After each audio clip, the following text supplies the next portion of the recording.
હવે આંકડાશાસ્ત્રની અંદર આપણે કયો દાખલો જોઈએ? મધ્યસ્થનો. હવે એક દાખલો, આ મધ્યસ્થનો દાખલો એવો છે કે જેની અંદર મધ્યસ્થ તમને 525 આપી દે આવી રીતના, અને તેમની અંદર કુલ આવૃત્તિની સંખ્યા પણ તમને ધારો કે 100 આપી દે, તો એક્સ અને વાય તમારી આવૃત્તિ તમને શોધવા કે આવો દાખલો. ને મોસ્ટ એમપી દાખલો યાદ રાખજો. તો અહીંયા વર્ગ લંબાઈ તમે 0 થી 100 એટલે 100ના ડિફરન્ટમાં બધું આપેલું છે, દેખાય બધાના રહ્યું. અને આવૃત્તિ તમને 2, 5, x, 12, 17, 20, y, 9, 7 ને 4, તેમાં x અને y અજ્ઞાત છે. તો આવું જ્યારે આપેલું હોય, x ને y શોધવાનો હોય, તો જાણો તે વખતે તમને મધ્યસ્થ આપી દે અને કુલ આવૃત્તિ પણ આપી દે. ક્લિયર? બધા મગજમાં આવે બધાના રહ્યું. તો આવા દાખલામાં પહેલાં તમને આ આવૃત્તિનો સરવાળો 100 આપી દીધેલો છે, પણ વાસ્તવમાં 100 થતો નથી, કેમ કે એક્સ ને વાય તો ખબર નથી કે નહીં, તો તે કેટલો છે. તો આવા દાખલાની અંદર પહેલાં મધ્યસ્થ દાખલામાં એક જ ખાનું બનાવવાનું આવે. શાનું ખાનું બનાવવાનું આવે? સંચય આવૃત્તિ. Very good. તો CF, તેને શું કહેશું આપણે? CF. સંચય આવૃત્તિ એટલે, સંચય એટલે શું કહેવાય? સંગ્રહ કરવો. શું કરવો? સંગ્રહ. એટલે આવૃત્તિનો સરવાળો કર્યા કરો. તો પહેલાં જે છે તે 2, તો 2 મૂકી દો. પછી 2ની અંદર 5 ઉમેરો તો કેટલા થાય? 7.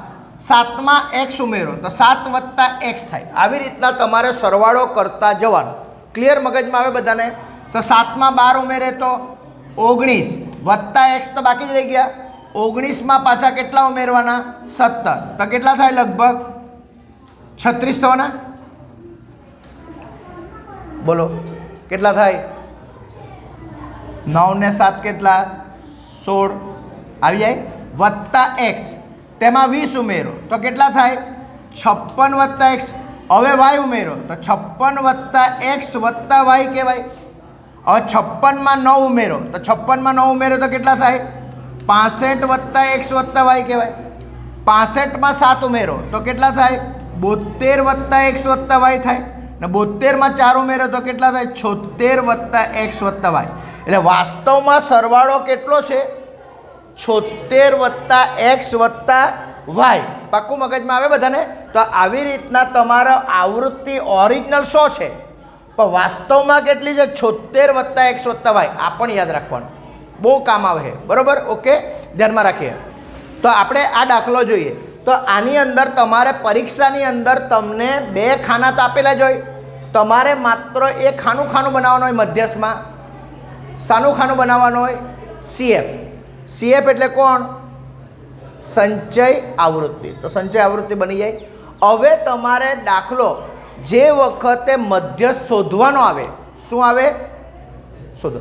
તો ત્યારે તમને x ને y પણ આપેલો હોય, તો ટોટલ આપેલા હોય, તમારે CF શોધી કાઢવાનું અને મધ્યસ્થ. તો તે વખતે મધ્યસ્થ શોધવાનું હોય તો શું કરવાનું? તો અત્યારે તો આપણને મધ્યસ્થ આપેલો છે 525, તો તમારે ખાલી જોવાનું કે આ 525 ક્યાં આવે? તો આ 500 અને 600ની વચ્ચે આવે એવું લાગે. હવે મગજમાં? તો તમારે તેની સામે આ 20 છે, તેની સામે આ લોકો છે, તો આ 500 દેખાય ને રહ્યો અધસીમાં, એને L કહેવાય. શું કહેવાય? L. આ તમારો જે 20 દેખાય એ આવૃત્તિ એટલે સ્મોલ f કહેવાય. અને જ્યાં 56 + x દેખાય તેની ઉપરની જે દેખાય રહ્યા, આને કહેવાય તમારો CF કહેવાય. શું કહેવાય? CF. અથવા એને કેપિટલ F બી કહેવાય. શું કહેવાય એને? કેપિટલ. તો તમારે ખાલી એક જ સૂત્ર મધ્યસ્થનું ખબર હોવું જોઈએ. મધ્યસ્થ બરાબર કયું સૂત્ર હતું? L + n/2 - કોણ? CF ભાગ્યા કોણ? F ગુણ્યા કોણ? H. આટલું સૂત્ર ખબર હોવું જોઈએ. હવે આ દાખલામાં મધ્યસ્થ આપેલો છે કેટલો? 525. તો લખી દો. L એટલે અધસીમા, તો અધસીમા કઈ આવી? 500. કાંથી એવું ખબર પડે ને? જે મધ્યસ્થ આપેલો કઈ જગ્યાએ આવે તો આમાં આવે, તો તેનો L જોવાનો. તો 525 એટલે ત્યાં 500 આવ્યા. n એટલે આવૃત્તિ. તો આવૃત્તિ ઓરિજિનલ કેટલી આપેલી છે? 100 આપેલી. તે વાક્ય રચનામાં તમને કહી દીધેલું હોય. તો અહીંયા 100 ભાગ્યા 2 એટલે કેટલા થઈ ગયા? 50. Minus CF. તો આ CF કેટલો છે? 36 + x છે. આ ધ્યાનમાં રાખો. હવે આ માઇનસ બંને ના કહેવાય, એટલે માઇનસ અંદર જાય. નીચે એફ એટલે સ્મોલ એફ, તો કેટલો આવ્યો 20, અને એચ એટલે વર્ગ લંબાઈ, કેટલાનો ડિફરન્સ છે 100, તો આ 100. હવે તમારે આ દાખલામાં શું કરવાનું, આ પાર્ટને ટચ નહીં કરવાનો અને આ પાર્ટને આ બાજુ અલગ કરી લખવાનો. તો 500 બહાર જાય એટલે 525માંથી આ બાજુ 500, આ બાજુ 100 ને 20, તો 20 × 5 100 એટલે 5 રહી જાય ને આ બાજુ 50 માઇનસ કેટલા 36 માઇનસ એક્સ, અને બહાર રહી ગયા કેટલા રહ્યા 5. ખબર પડી? ચાલો 525માંથી 500 જાય તો કેટલા રહે 25. આ બાજુ આ 5 છે, 50માંથી 36 જાય તો 14. હવે આ 5 ગુણાકારમાં છે તો એને છેદમાં મોકલી શકાય.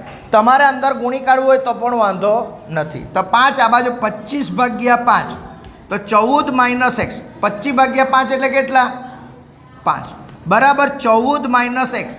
તેથી હવે એક્સને કરતા બનાવે તો 14 માઇનસ 5 કેટલા એવા 9, એટલે એક્સની કિંમત મળી ગઈ. તો આવી રીતના એક્સની કિંમત મળે. હવે વાયની કિંમત શોધવી હોય, કોની કિંમત શોધવી હોય, તો આપણને અહીંયા એન બરાબર આપેલા છે 76 + x + y. તો તમને એન ખબર, કેટલો ખબર હતો 100, એક્સ કેટલો ખબર પડી ગયો, તો વાય મળી જાય કે નહીં મળી જાય. તો એનની જગ્યાએ 100 મૂકો અને એક્સની જગ્યાએ કેટલા મૂકો 9, તો વાયને કરતા બનાવી દો. એટલે 76 ને 9 એટલે કેટલા થવાના 85 આવ્યા. એટલે 100માંથી 85 જાય એટલે વાય કેટલા આવવાના 15. એટલે આવો દાખલો હોય, બરાબર.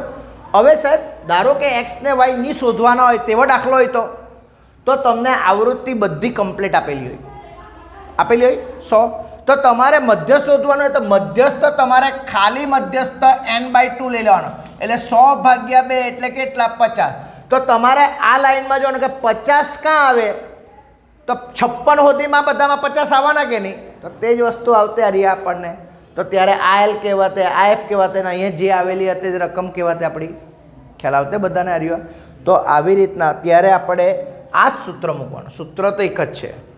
એટલે મધ્યસ્થનો દાખલો આ ખબર પડ્યો પાછો એકવાર ક્લિયર બધા, કોઈ લોચો લાગે એવું લાગે તો આવી અજ્ઞાત આવૃત્તિ શોધવાનો દાખલો મોસ્ટ ટાઈમપી છે બોર્ડમાં. એવા 2 થી 3 દાખલા છે, સ્વાધ્યાયમાં 2 દાખલા કન્ટિન્યુઅસ છે. તો આ દાખલા ગણ પાક્કું મગજમાં આવે બધાને, અને ખાસ જોજો, બરાબર.